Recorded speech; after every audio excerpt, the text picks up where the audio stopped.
ಇವತ್ತಿನ ರೆಸಿಪಿ ಅವರೆಕಾಳು ಸೀಸನಲ್ಲಿ ಇದನ್ನು ಮಿಸ್ ಮಾಡೋದಕ್ಕೆ ಸಾಧ್ಯ ಇಲ್ಲ. ಅವರೆಕಾಳು ರೊಟ್ಟಿ ಮಾಡೋದು ಹೇಗೆ ಅಂತ ನೋಡೋಣ. ತುಂಬಾ ಕ್ವಿಕ್ಕಾಗುತ್ತೆ, ಅಷ್ಟೇ ಹೆಲ್ದಿಯಾಗೂ ಇರುತ್ತೆ. ಇದನ್ನು ಮಾಡೋದು ಹೇಗೆ ಅಂತ ಈಗ ನೋಡೋಣ. ಇದಕ್ಕೆ ನಾನಿಲ್ಲಿ 1.5 ಕಪ್ನಷ್ಟು ಅಕ್ಕಿ ಹಿಟ್ಟನ್ನು ತೊಗೊಂಡಿದ್ದೀನಿ.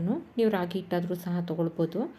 ನಾನು ಅಕ್ಕಿ ರೊಟ್ಟಿ ಮಾಡ್ತಿರೋದ್ರಿಂದ ಅಕ್ಕಿ ಹಿಟ್ಟನ್ನು ತೊಗೊಂಡಿದ್ದೀನಿ. ಹಾಗೆ 1 ಕ್ಯಾರೆಟ್ನ ತುರಿದು ಇಟ್ಕೊಂಡಿದ್ದೀನಿ, 1 ಈರುಳ್ಳಿನ ಸಣ್ಣಕ್ಕೆ ಹೆಚ್ಚಿಟ್ಕೊಂಡಿದ್ದೀನಿ, 2 ರಿಂದ 3 ಹಸಿಮೆಣಸಿನ್ಕಾಯಿನ ಹೆಚ್ಚಿಟ್ಕೊಂಡಿದ್ದೀನಿ, ಹಾಗೆ ಸ್ವಲ್ಪ ಕೊತ್ತಂಬರಿ ಸೊಪ್ಪನ್ನ ಹೆಚ್ಚಿಟ್ಕೊಂಡಿದ್ದೀನಿ.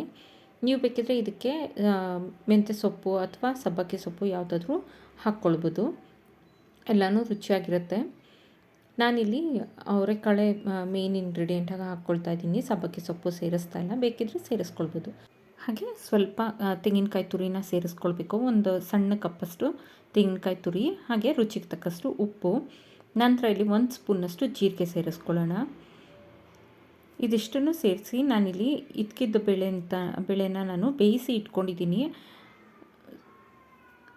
ಈ ಥರ ಸ್ವಲ್ಪ ಸಾಫ್ಟ್ ಆಗೋ ತನಕ ಬೇಯಿಸ್ಕೊಳ್ಬೇಕು. ಇದನ್ನು ಈಗ ಸೇರಿಸ್ಕೊಳ್ಳೋಣ. ಇದಕ್ಕೆ ಬೇಯಿಸಿ ಸೇರಿಸೋದ್ರಿಂದ ಕಾಳು ಸಹ ಚೆನ್ನಾಗಿ ಬೇಯುತ್ತೆ. ರೊಟ್ಟಿಲೇ ಹಾಗೆ ನಾವು ಮಾಡೋದ್ರಿಂದ ಬೇಯೋದಿಲ್ಲ. ಈಗ ಇದನ್ನೆಲ್ಲ ಡ್ರೈ ಆಗಿ ಹಾಗೆ ಮಿಕ್ಸ್ ಮಾಡಿಕೊಡೋಣ. ಮೊದಲಿಗೆ ನೋಡಿ, ಈ ಥರ ಎಲ್ಲನೂ ಡ್ರೈ ಆಗಿ ಮಿಕ್ಸ್ ಮಾಡಿಕೊಟ್ಟು ನಂತರ ಇದಕ್ಕೆ ನೀರನ್ನು ಸ್ವಲ್ಪನೇ ಸೇರಿಸ್ಕೊಂಡು ಕಲಿಸ್ಕೊಳ್ಬೇಕಾಗುತ್ತೆ. ನಾನಿಲ್ಲಿ ತಣ್ಣೀರನ್ನೇ ಬಳಸ್ತಾ ಇದ್ದೀನಿ, ನೀವು ಬೇಕಿದ್ರೆ ಉಗುರು ಬೆಚ್ಚಗಿನ ನೀರನ್ನು ಸಹ ಬಳಸ್ಕೊಳ್ಬೋದು.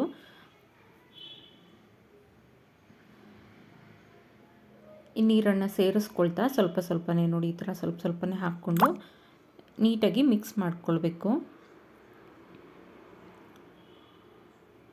ಈಗ ಇದನ್ನು ನಾನು ಕೈಯಲ್ಲೇ ಚೆನ್ನಾಗಿ ನಾದ್ಕೊಳ್ತಾ ಮಿಕ್ಸ್ ಮಾಡ್ಕೊಳ್ತೀನಿ.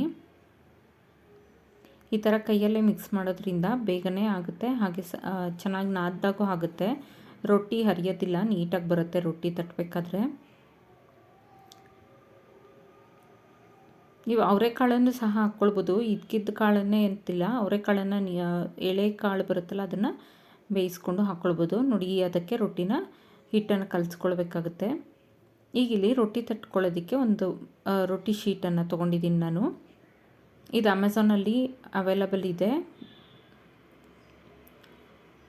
ಈ ರೀತಿ ಎಷ್ಟು ಬೇಕಷ್ಟು ರೊಟ್ಟಿ ಹಿಟ್ಟನ್ನು ತೊಗೊಂಡು ಇದನ್ನು ತಟ್ಕೊಳ್ಬೇಕಾಗುತ್ತೆ. ಎಣ್ಣೆ ಅಥವಾ ನೀರನ್ನು ಕೈಗೆ ಹಚ್ಕೊಂಡು ತಟ್ಕೊಂಡ್ರೆ ಆಯಿತು, ನೀಟಾಗಿ ಬರುತ್ತೆ, ಎಲ್ಲೂ ಹರಿದೋಗೋದಿಲ್ಲ.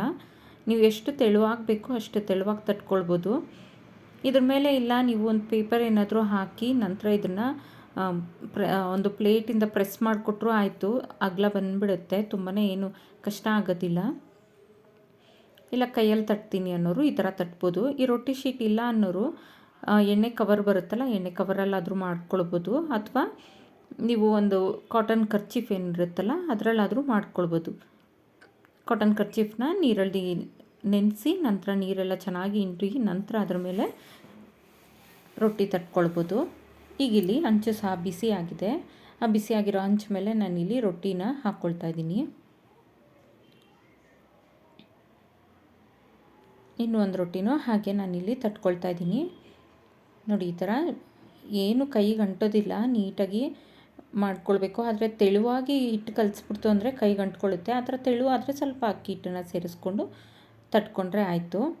ನೋಡಿ, ಇಲ್ಲಿ ಎಷ್ಟು ಸಾಫ್ಟಾಗಿ ಆಗಿದೆ, ಸಾಫ್ಟಾಗಿ ಆಗುತ್ತೆ. ನೀವು ಸ್ವಲ್ಪ ಮೀಡಿಯಮ್ ಫ್ಲೇಮಲ್ಲಿ ಇಟ್ಟರೆ ಕ್ರಿಸ್ಪಿಯಾಗಿ ಸಹ ಆಗುತ್ತೆ. ಈ ವಿಡಿಯೋ ಇಷ್ಟ ಆದಲ್ಲಿ ಲೈಕ್, ಶೇರ್ ಆ್ಯಂಡ್ ಸಬ್ಸ್ಕ್ರೈಬ್ ಮಾಡಿ. Thank you.